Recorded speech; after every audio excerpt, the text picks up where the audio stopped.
Hello everyone, how are you doing? This is MD Tech here with another quick tutorial. In today's tutorial, I'm going to show you guys how to go about resolving an issue where your on-screen keyboard is not working on your Windows 10 computer.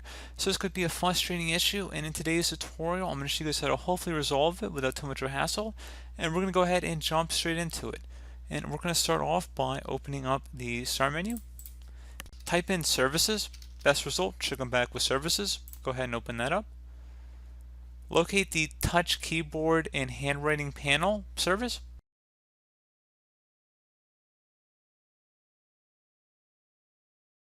And double click on it.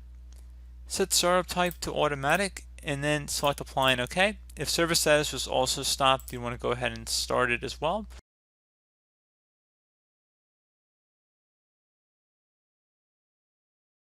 Close out of here. Open up the Start menu. Type in Settings. Go ahead and open that up. Should be the best result. Select the System tile. And then select Tablet on the left side. Select on the right where it says Change Additional Tablet Settings.